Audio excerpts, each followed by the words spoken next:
Welcome guys, welcome to another episode of Uncensored Repairs. My name's Paul Mills and I am repairing a Toshiba L500-1EK laptop today. This is the laptop. It's fairly old now, but they don't make them like this anymore, and it's definitely worth rescuing. The customer said it's got issues. I can't remember what the issues were that he told me. But as far as I understand it, it's not working. So let's just have a quick look around the laptop. Notice there's a dry crisp stuck in the back. Yeah, it's a serious chunk of a machine. I do like the older laptops. Manual volume knob here. It looks like a Windows 7 machine. Dual core 2 gig. 320 gig hard drive, 15.6 inch LCD. Got a VGA output. It does have eSATA. Yeah. And what I like the most about these old laptops, it's got a proper heatsink and fan. Sometimes you can really kit these old laptops out nicely with an SSD and max the memory out, and they are just as fast as some of the newer laptops with the you know, with the ultra low voltage CPUs in and things like that.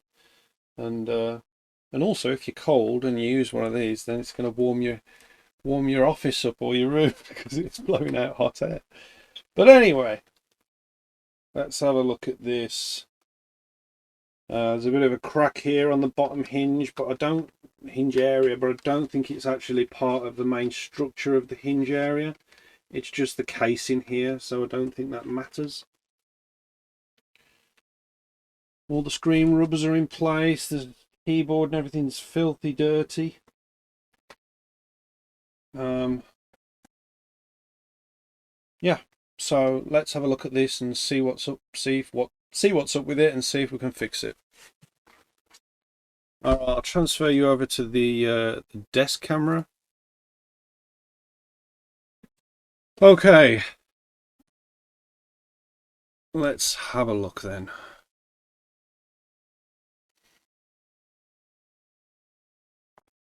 So I suppose we'll start with plugging it in.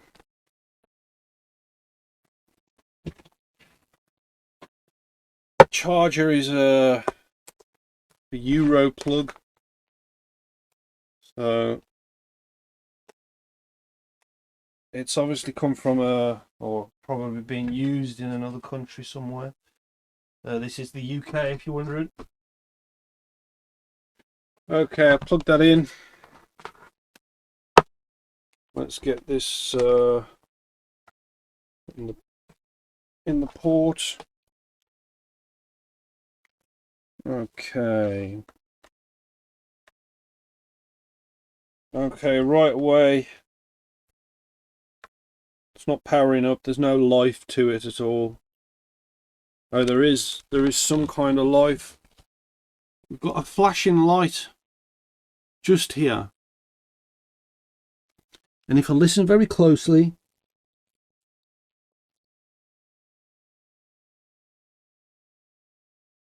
it's as if it's trying to power something up inside, but there's either not enough power or there's a motherboard issue with one of the components.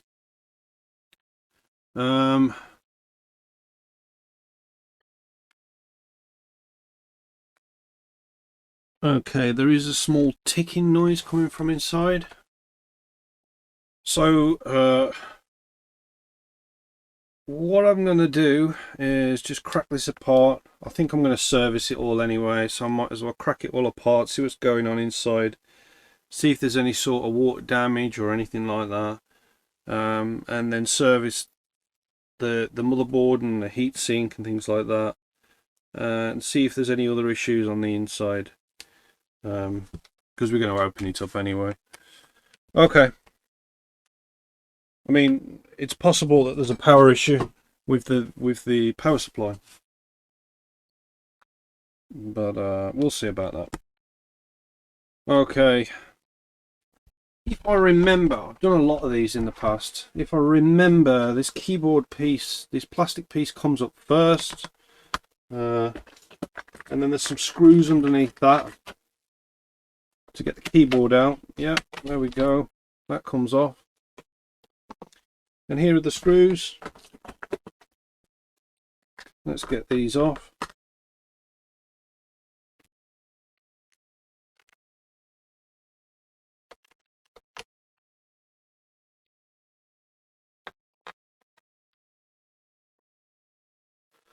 And the keyboard just lifts up like this, and you can put it flat. Now these keyboards have little catches on the side that you just have to push them up, and then the keyboard connector just pulls out like that. Obviously, if we can get this working, we're going to clean this keyboard up. It's a bit dirty and there's a few marks on it and things like that, but that's not important right now. Alright, okay, so that's the touchpad ribbon right here. So we're going to get that disconnected the same sort of way that we've disconnected the keyboard by moving these little catches back. I don't know whether you can see that, but I've just noticed the first issue that I can see is here. I think I'm going to get that under the microscope so you can see what I'm talking about. Let's see if the microscope's working. Okay, that's another job I'm working on, but I'll move that out of the way.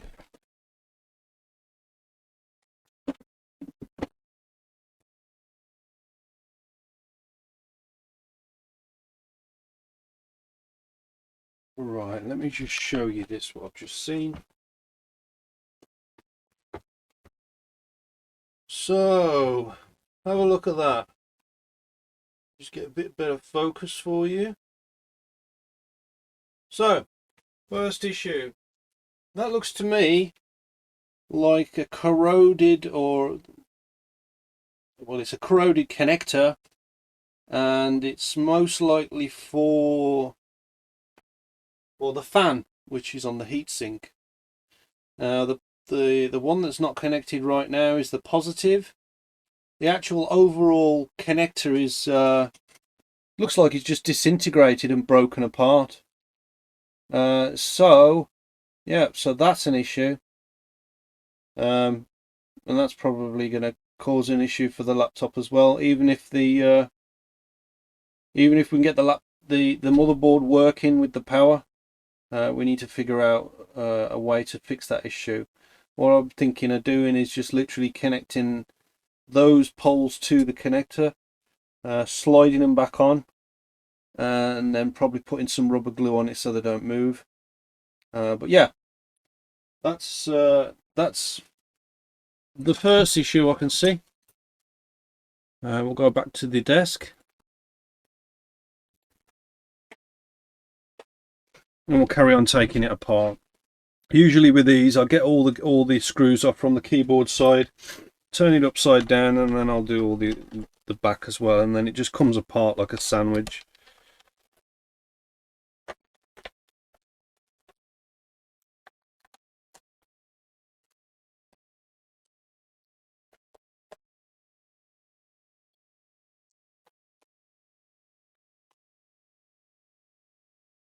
Okay, just double checking there's no more screws there. Looks good to me, so we'll close that back down, flip it round, and we'll just remove all the covers. This will be the memory cover. There we go, there's the memory. Let's have a look how much we've got in here. We've got 2 GB plus 1 GB, so there's 3 GB in this computer. Just about acceptable these days. I mean, two times 2 would be great. But yeah, I mean, it is what it is. Under here, I assume we don't have any new SSD drive or anything like that, but we'll have a look. Nope, it looks like a mechanical drive, and we have a 320 gig, so it's the original Toshiba hard drive that's in there. And we'll remove the battery. I don't assume that's any good either, due to it being such an old laptop, and we'll carry on removing the screws off the base here.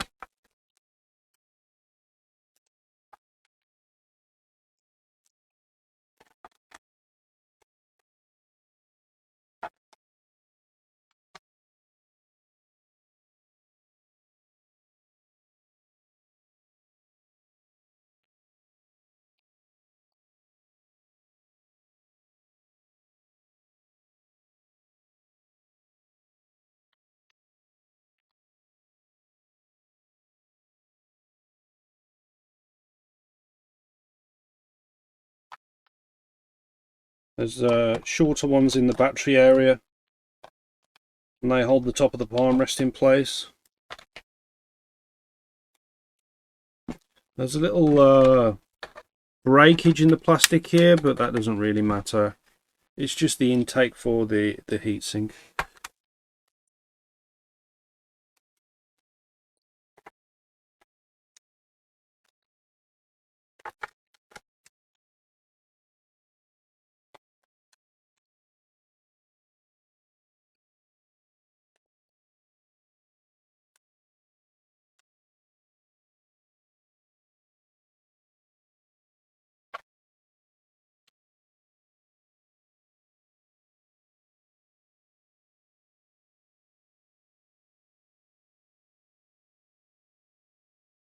Alright, just one last check over to make sure we haven't missed any.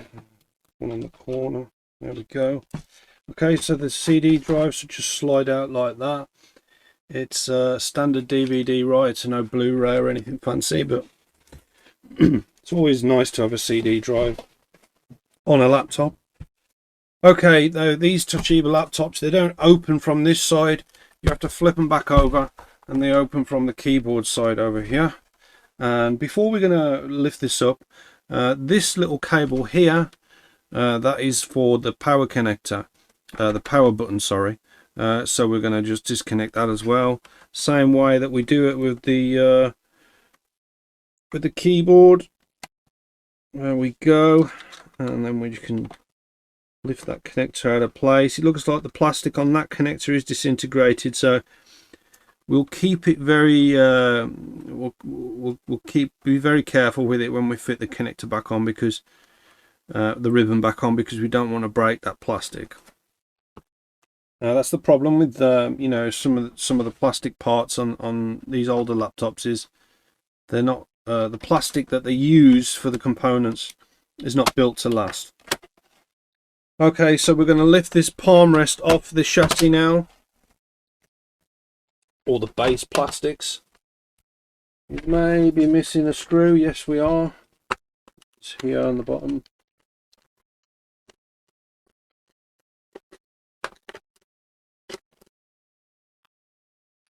Alright, so the palm rest should just come off nice and easy now. And there we go. There is the motherboard. I'm going to put that to the side. And let's have a look, see if there's anything obvious. We can see what's going on here. Okay, so clearly, as we mentioned earlier, the fan connector is broken, so we'll just move that out of the way for now. Make sure they're kept in the same order. Yeah, the plastic just literally disintegrated by the looks of it. It is what it is, but that's not really an issue. This is the speaker connector, and they have two little speakers here. Here is the Wi-Fi card, so we'll get that those disconnected off there. These ports just lift out with a screwdriver underneath, so you can just lift it straight out like that. Pull it out of the little grooves it fits in, and you're good. Here we have the mic connector, or the white mic connector for the LCD, and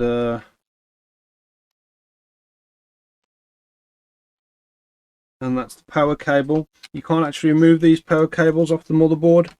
They are soldered on, even though they actually look like a connector that you can remove. I'm going to remove this side USB port section. I'm going to remove the LCD cable here. They just literally slot into the port. They're generally quite robust. They ain't going to break. I'm going to unscrew this fan, which has the dodgy cables on it. I'm just going to remember that these fan screws are all silver as opposed to all the black ones like the other screws, just so I know which ones are which. Okay, there's the fan. We should be able to lift the fan and move that out of the way now. There we go. And there's the broken connector on the end of the fan. So that was obviously not cooling down the laptop. So that was one of the first major issues.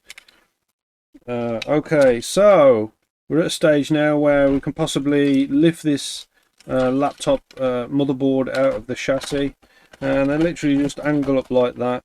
There's usually one screw that holds this down, so I don't know whether it's this one with the arrow. They usually have a screw that would hold the motherboard in place. Let's just have a double check.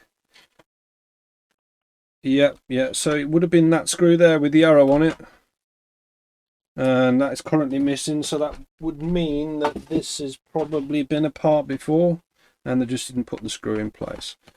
The screw's not really that, it doesn't really matter, but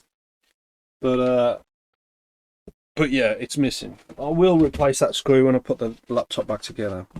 Okay, so we've got the motherboard out. I'm just going to have a quick look over it right now. The LED area has got quite a few things on it and hairs and whatever else, I don't know. There we go. Let's give this just a quick going over with the brush, and we'll just have a bit of an inspection right now. Okay, so power's coming in here. That's the inline fuse, that's the regulator. We've got two MOSFETs, and yeah, I mean, there's nothing really that strikes out to me right there that there's anything wrong with that. I mean, it's old, but generally the components on these are generally quite good and they do last, especially on the Toshibas. There's a few MOSFETs here I can test. The coils are on this side. I could probably test these coils. There's some more MOSFETs here I can test. Some caps here next to the charging area, and yeah, so we can test all of this out. A couple of MOSFETs here as well. I assume that's going to be for the memory controller, turning memory on and off and things like that. But while we're here, we might as well remove this heatsink. These are great for upgrades. CPU is removable, and you can generally speed these things up pretty quickly. Alright, okay, so there's the CPU. The thermal paste is quite hard, so we're going to change that, and we're going to get this CPU cleaned up as well. When I always take the heatsink off a CPU, one of the main issues that stops computers working sometimes is literally the fact that it needs to be unlocked, removed, put back in its port, and then locked again. So it's like a fresh lock on every pin. So that's something I like to do. But anyway, while we're at this stage, we'll just give this CPU a quick clean, and then we'll do some tests on the motherboard. So I'm gonna get a cotton board, just get the dry stuff off.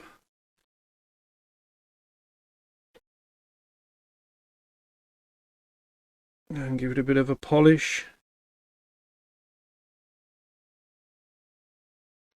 There we go.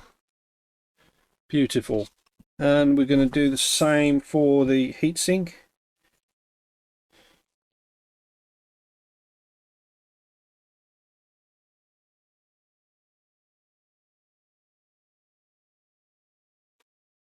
Okay, I'm just going to give that a bit of a clean with some isopropyl alcohol. I'm going to get another cotton bud and some alcohol.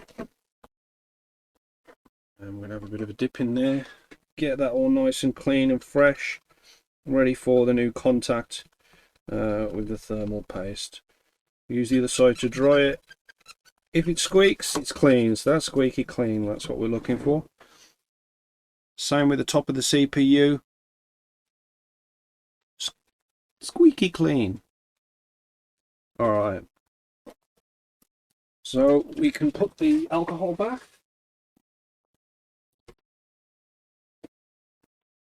And yep, let's just get some fresh thermal paste while we're here and at it.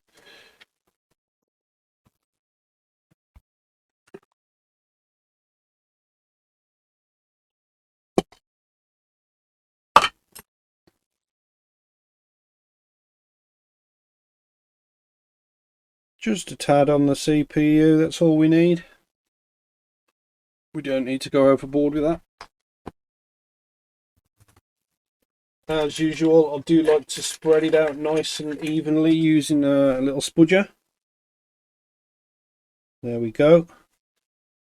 And we'll just give that a wipe so we don't have thermal paste all over the tools inside the box. Alright, okay, that's that done. So let's pop this heatsink back on. The GPU or the Southbridge pad that's got on there right now seems alright. Well, that's the Southbridge, that's going to be the GPU, sorry. Yeah, so that seems alright. It's nice and sticky, it's not dry or anything like that. So we're going to put this back on here. Pop these on. These are numbered, so you'll go opposite, so it'll be 1, number 1 there, number 2 there, so that'll be next, 3 and then 4.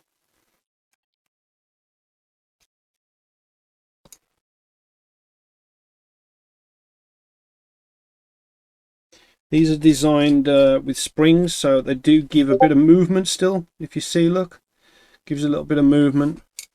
And it's always good to put 2 in first, and just to give it a bit of movement, just to spread out that thermal paste underneath.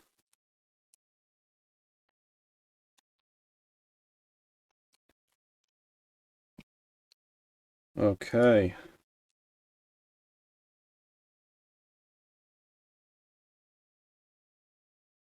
All right.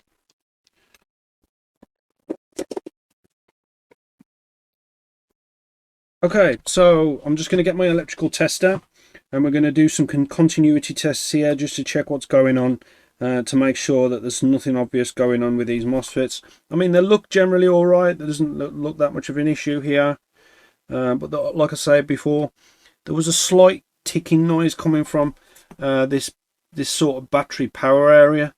So I do want to make sure that these MOSFETs and things are actually working all right, and all these inline fuses and stuff like that.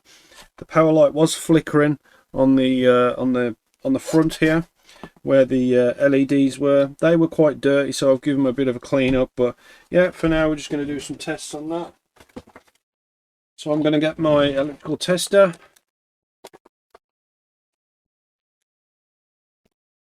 And I'm going to put it in continuity mode.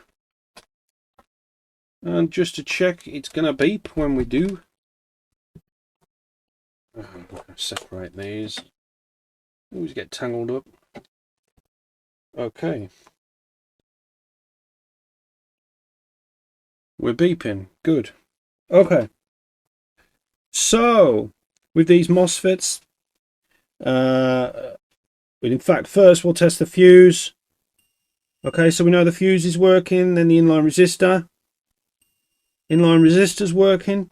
The next thing is we have the supply into the first MOSFET. Let's just test this. Yeah, they're all good. Well, they're going to be all good because they're all on the same pole. All those 4 are connected together. Now the other side, what we want to test for is, well, this side here, this one here, that's where the gate is. Shall I put you on the microscope? Maybe it's a good idea to.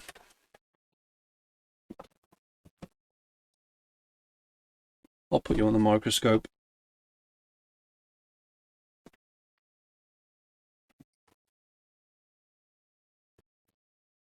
All right. There you go. Okay, so on these MOSFETs here, this side's common, so they're all gonna,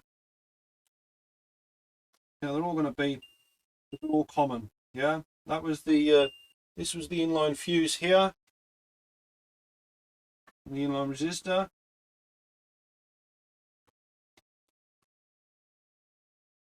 Okay, again, they're all on the same pole.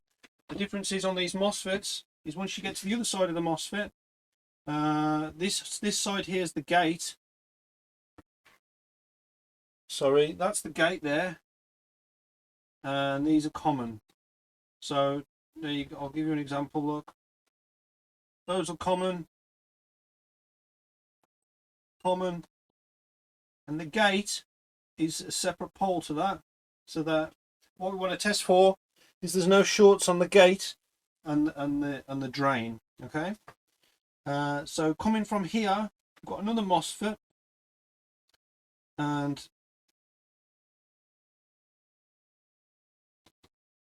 let's have a test of this. Some of these have got a bit of flux on there, so I'm actually getting a decent reading. Wait a second.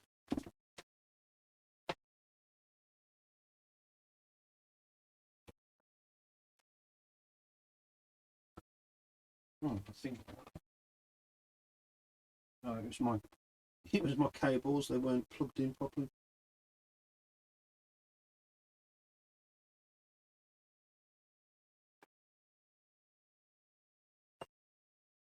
Okay, so that's the drain there on the on this MOSFET, so it's opposite to the other one. So these are common. That's the drain. It's not shorting across. These are all common on the other side. Let's just check the drain's not going through. And the others shouldn't go through because the MOSFETs will only activate once the gate tells the MOSFET to activate and push the power through. Okay, just another little few tests on here. So these should, yeah, we've got 488 on that one. These should just literally be straight through. Yeah. All right. And that should be straight through there. Yep. Okay, so as far as I'm concerned in the power area on that side of the motherboard, there ain't no issues. Let's have a look on this side. So what I'm going to do, I'm going to test some of these coils before I test these MOSFETs. So I'm going to put my positive onto ground, and I'm going to put my negative onto a coil. It could be any side of the coil, but what we want to see is if there's any shorts on the coils. There's none on that one.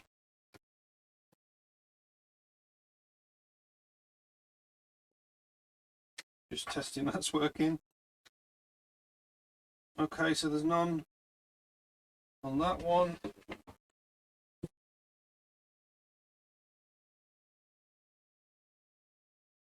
We're good on that. We're good on that.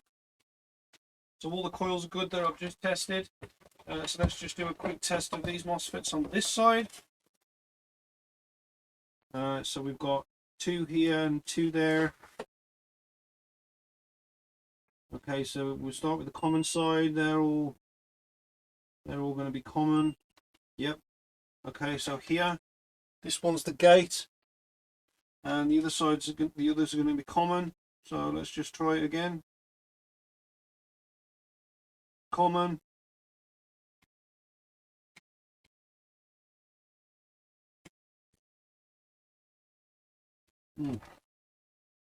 Probably my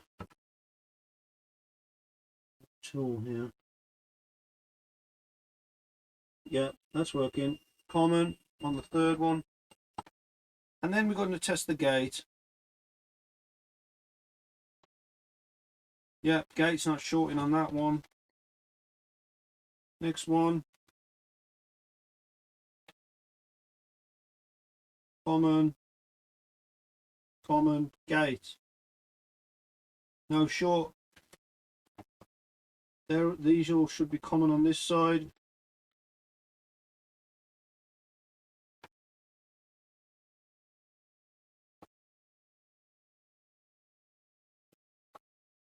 Yeah. And we've got some more here. Common, common, gate. These are all common.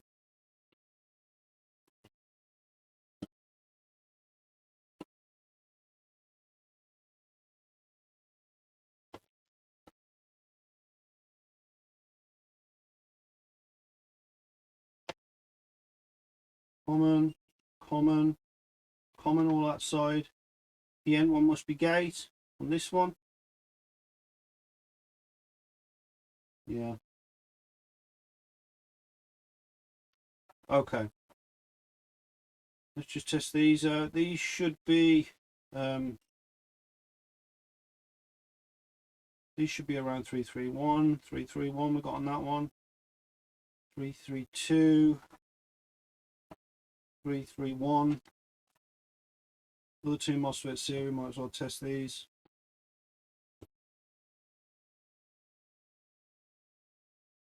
Common, common, common.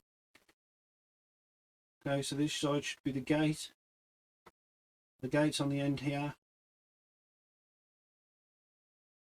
Yeah, not shorted. And those are all common. And then we'll just test this final one here. Gate's not shorted.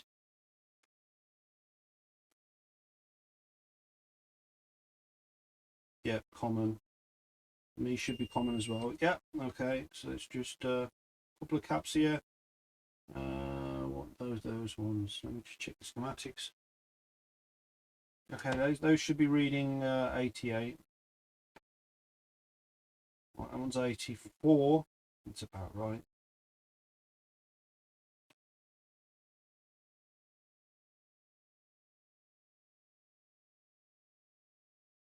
That one's 90. All right. Everything on there seems fine. Okay. So I don't think there's any real power concerns from what I can see from that. So what we're going to do is we're gonna get the camera onto this workstation desk that I've got here.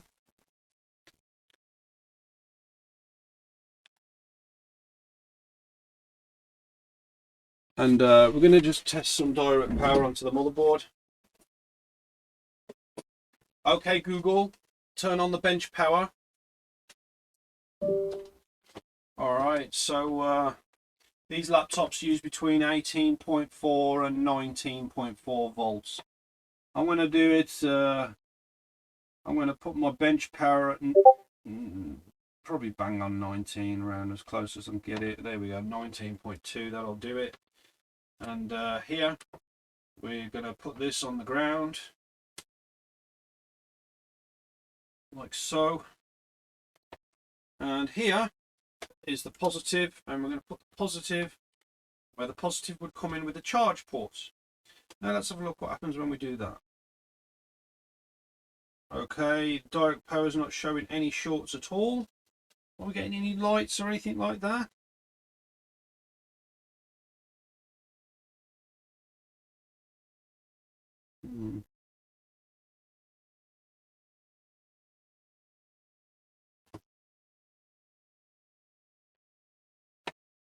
Turn it around and see what's going on.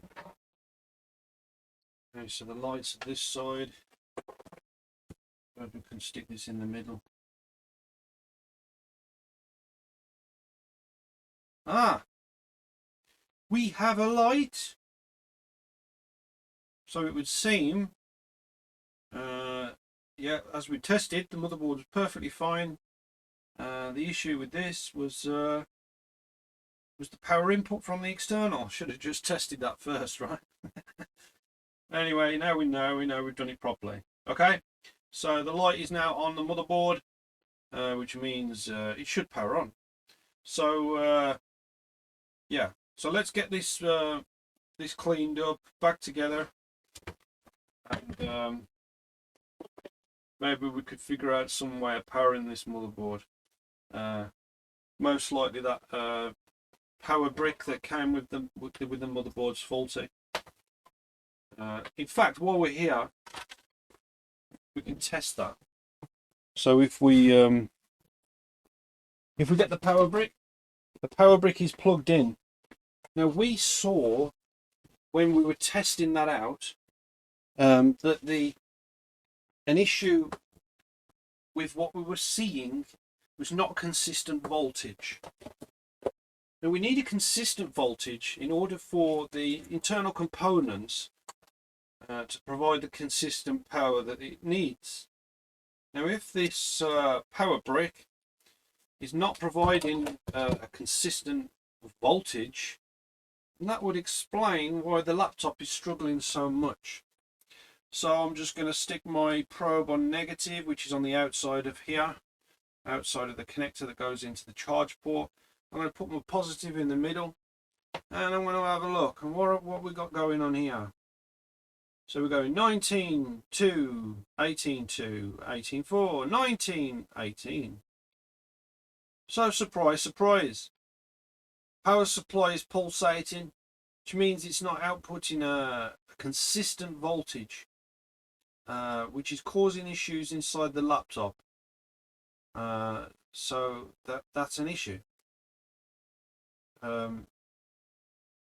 Yeah, 19, 18, 2, 19, 18, 2. So when it's actually giving a bit of a load behind it, when it's going into the laptop, it's actually causing more of an issue because the drain of the power of the laptop is causing more volatility in the overall voltage.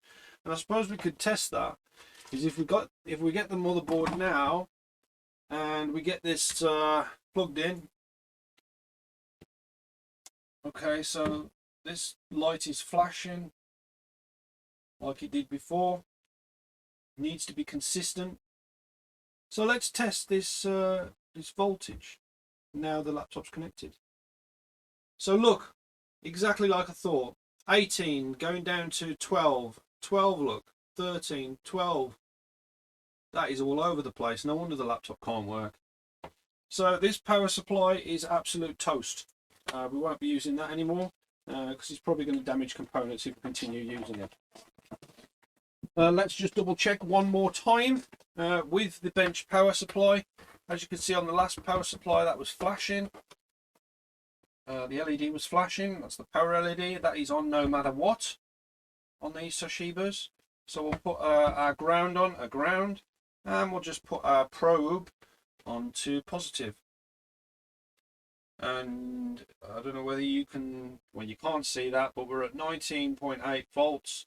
We've only got a power draw of 0.016 amp in standby. There's no fluctuations, and we're good. We're at 0.3 watt power draw as well, so everything's good. We've got a stable light look, so that means, yeah, power supply is broken on this laptop. Okay, Google, turn off the power supply. Alright, so we can turn off our electrical tester. We don't need that anymore. And we'll go back over to the desk.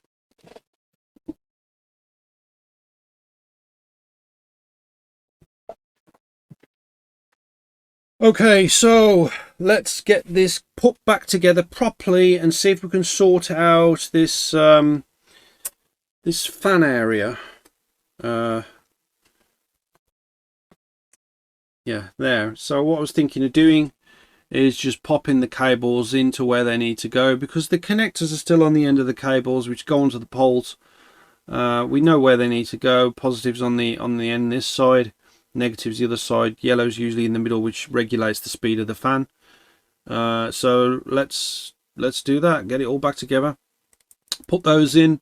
We'll put some rubber glue there just to keep them all in place, and we'll see if we can get this laptop going with some kind of external power. We might need to use the bench power for now, but at least that's a decent consistent power supply, and we can get this laptop booted up and see what else is going on with it. Alright, so I'm going to grab the chassis back while we've got this here.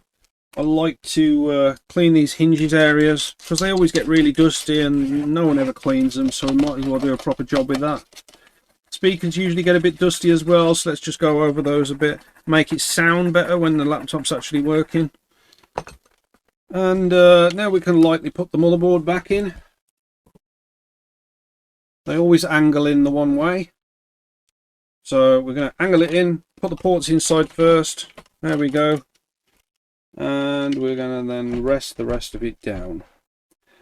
Alright, okay, so now we can get the fan, put that where it needs to be, and I'm going to lightly put the poles in to where they need to go.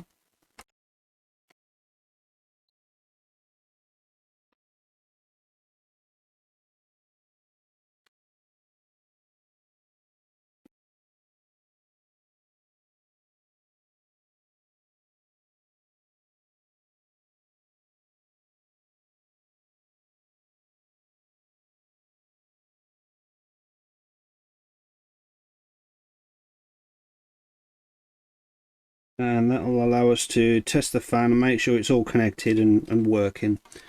I'm going to just make sure that that's pushed underneath the little plastic retainer just so it doesn't move about.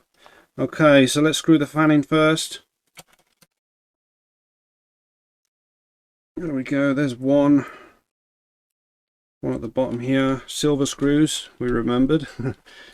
And last one is just by where the cable is for the fan. Top here. Alright, let's get that fan cable moved out of the way. The next thing is the LCD cable. There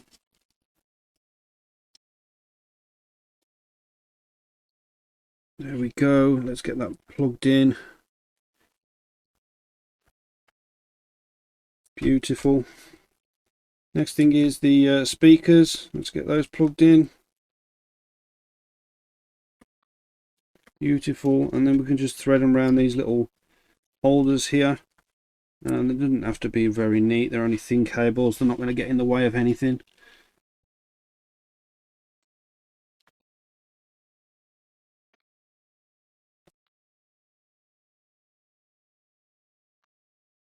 Okay. Alright, next thing is let's get this power cable pushed in properly. And these Wi-Fi cables out the way first. There's little catches underneath here and little slots where the power cable can go in. And there's a big final slot on the other side.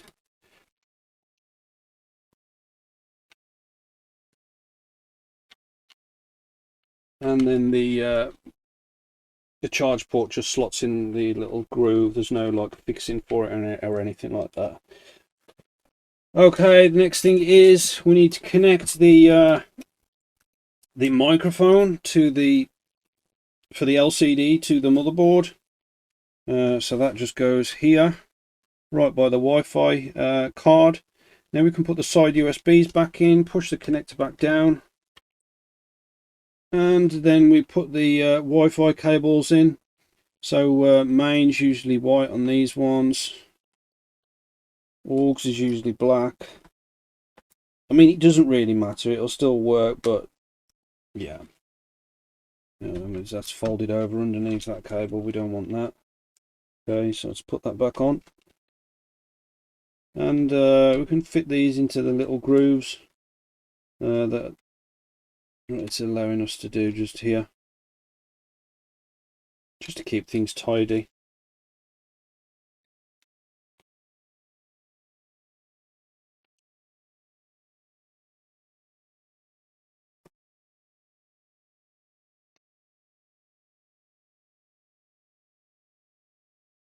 Alright, okay. That looks good to me. So, what I would like to do is loosely put the palm rest on, connect an external power such as the bench power that we just tested with, and try and power it up and see if the fan spins. But before we can even do that, we need to put some memory in, otherwise nothing's going to happen. So let's put a memory board in. With these, I like to have the larger memory near to the motherboard, and then the smaller on the top. It's great for just if you're upgrading soon, but also it generally is a better configuration. Okay, so there we go. It was the other side before, it was the other way around.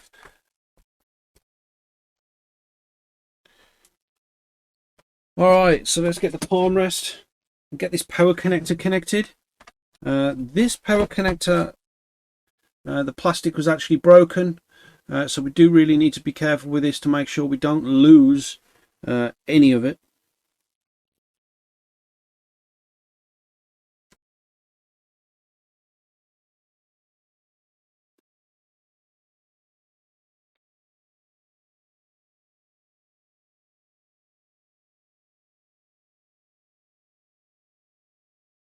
Okay, so I'm just going to lightly put that in. These are literally just a wedge with clips on the side. If the side clips are broken, like on this one, due to the plastic corroding, as long as you've got the wedge still, it's still fine. But even if the wedge breaks, you can just generally jam something in there and keep it working. Alright, so power connector.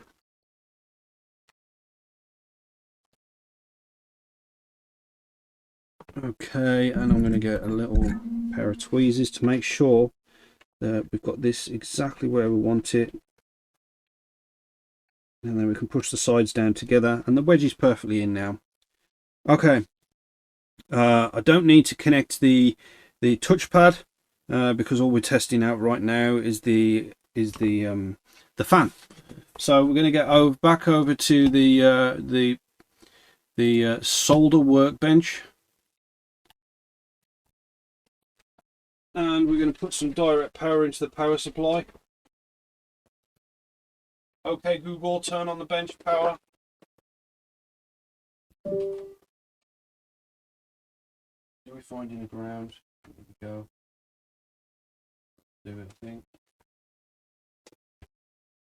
Right, okay. We don't want to short this ground out while we put this in here, so get a better angle. In fact, that might help me opening it up a little bit. I think it's probably decent ground like this.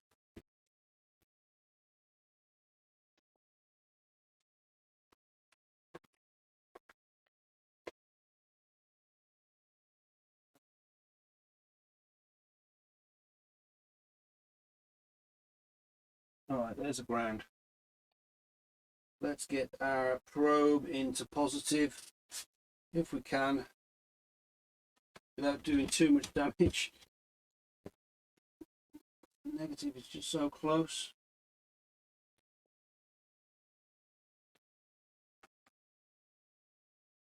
And there we have it, the fan is working. I don't know whether you can hear that or anything like that, but we do have a working fan.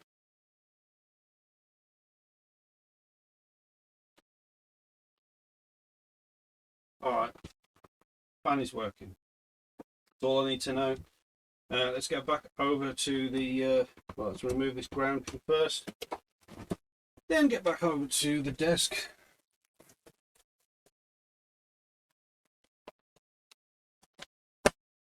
Okay. Everything's on inside the motherboard there. Let's put this touchpad connector back on.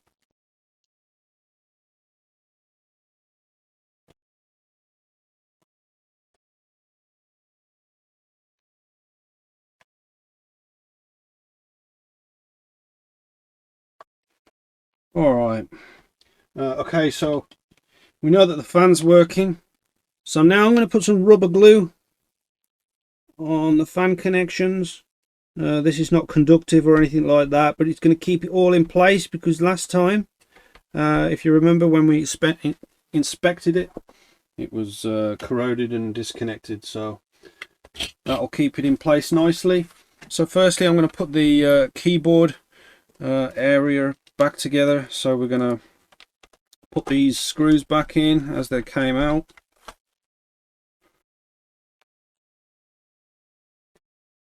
They're all f8, meaning 8mm.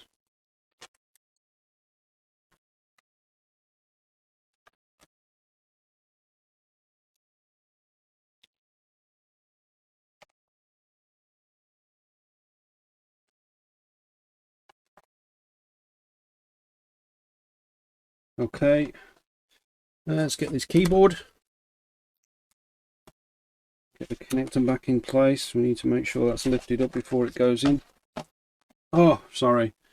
I didn't put you back on the desk, did I? There we go. So I put all the screws back in for the keyboard area. And now we're just fitting the keyboard. Sorry about that.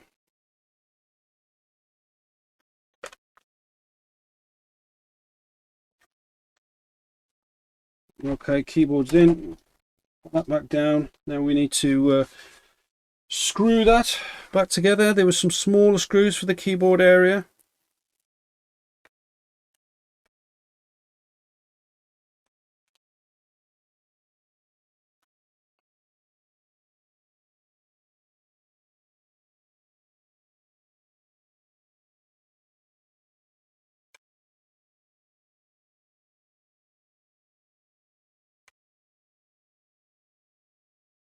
And just one more here.